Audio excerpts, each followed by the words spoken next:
more often than not, legal matters are taken lightly by business operators. Now, business law can be stupendous, ranging from intellectual property law, commercial law, to contractual law.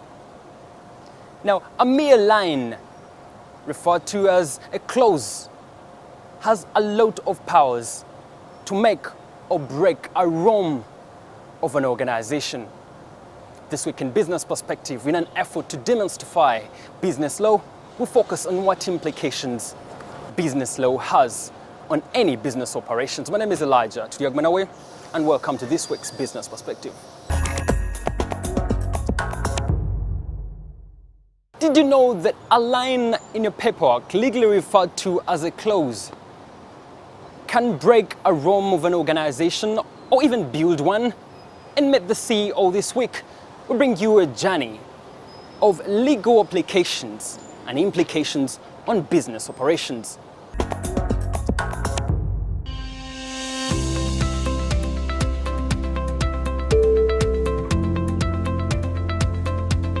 Now, what I'm holding is the Electronic Transactions Act, number 8 of 2011, with statutory instruments, and the Electronic Signatures Act, number 7 of 2011. This clearly indicates where we're headed in this week's Business Perspective as we divert our lenses to business law. There are quite a number of laws that govern business, including the laws on land, intellectual property, name it. Today, we're joined by Mr. Isaac C. Lubogo, a lawyer and a lecturer of law and the founder of Suigeneris, to help us break down business law. A very welcome, sir. Thank you, my brother Elijah. To the viewers of NBS, let's start by you giving us a background of your profile. Thank you, sir. My name, like you said, is Isaac C. Lubogo. I happen to be a Mulamoji. I come from Half London. Half London is Gadumile, Buyuge, Gadumile. I am an alumni, and my alma mater is Suigeneris Christian University, the best university in the world, the center of excellence in the heart of Africa. The reason I'm holding this book, the Electronic Transactions Act, number 8 of 2011, is because it's my area of operation as a business person in media, I would say. If I came to you with a problem, probably I've been sued by someone who is not conversant with the kind of media content that I'm sharing. How would you help me? Good question. Again, I'll go back to the app, the Suigeneris, because the intention of this interview is precisely to bring the idea of how relevant the Suigeneris app will be to the ordinary person. For starters, Suigeneris means a class apart, something that is over and above. So again, the intention of this is to demystify the law. If you went to the app, one of the things you will see on the front page when you begin to upload the app, it will give you this idea of welcome to Suigeneris, where we demystify the law. The intention of the law is to make it user-friendly to the ordinary person, because there's this tendency of where people think the law is only limited to particular people, and therefore it has been stigmatized. So people tend to be, offended, or people tend to fear when they come to issues of the law. But we think we want to bring the law to you so it can be relevant to you. So one of the purposes of the Suigeneris law app is to make it user-friendly to you, so the ordinary person can be able to, find their way down the road and know exactly what they want. How can they, solve their problems without necessarily even going to a lawyer, perhaps, or perhaps even necessarily opening perhaps some of those books, the big books. When you look at the books, you get intimidated. So we have broken the law in terms of the Suigeneris. Perhaps later I'll break down the components that would probably that make part of the Suigeneris app, and then you appreciate exactly where you're coming from. Absolutely. Mr. Isaac, Yes. Each and every developed economy has adhered to the components or elements of the law for its economy to grow in various areas. How do you assess Uganda's adaptability to the law? Do you think Uganda's business or Uganda's economy is actually adapting to the law for its growth? Good question.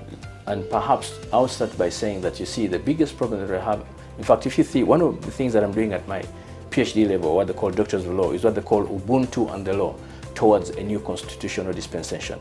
Meaning that if you address our history way back, you realize that most of the laws that we have originated out of what they call the Inception Clause, what they call the Order in Council. Okay, when most of these laws were imposed upon us because we were, a subject of Britain.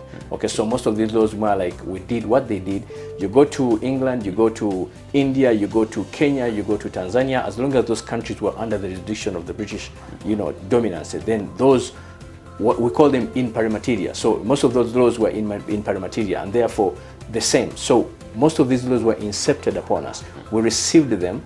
They were not ours. They were not formed out of our own innate or out of our own cultures, if you like. So most of them are grafted on us and therefore foreign in nature.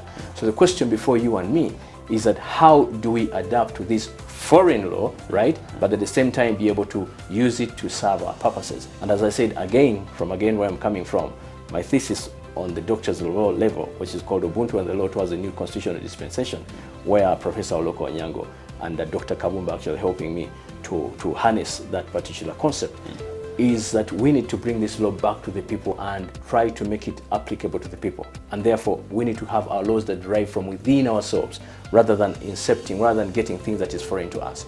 So in that way, we shall be able to acclimatize the law with our present conditions. Absolutely. Yes. Yeah. So ideally, as I sit before you, my brother Elijah, I see a lawyer in the waiting. Yes, you know why?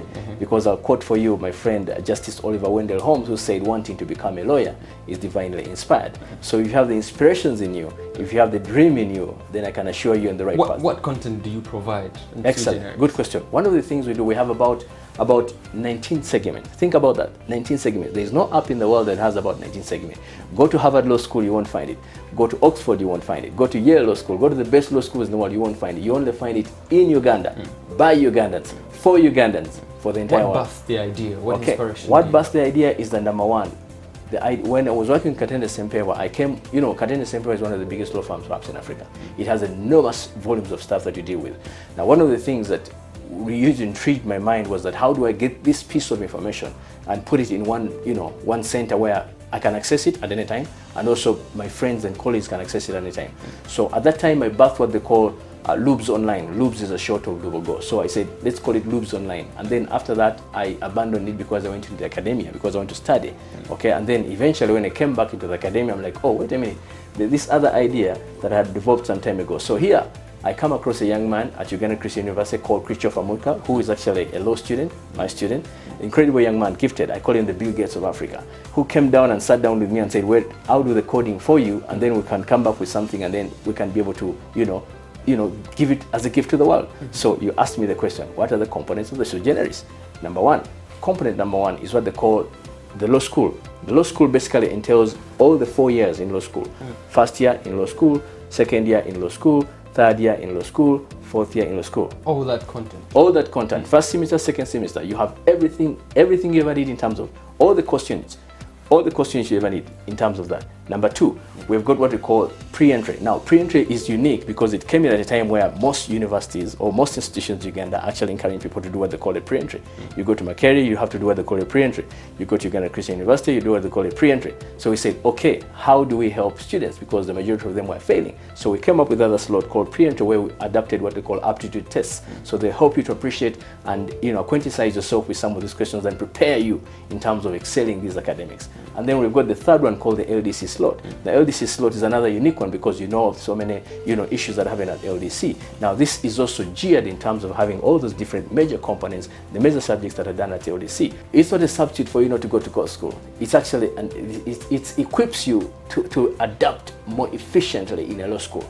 Because you will never forever, you cannot substitute those lectures. They will need you to explain some of these things, components, and then you have discussions. So it's not a substitute for not going to law school. It's actually, call it an equipment for you to be able to acclimatize yourself well in terms of going to law school.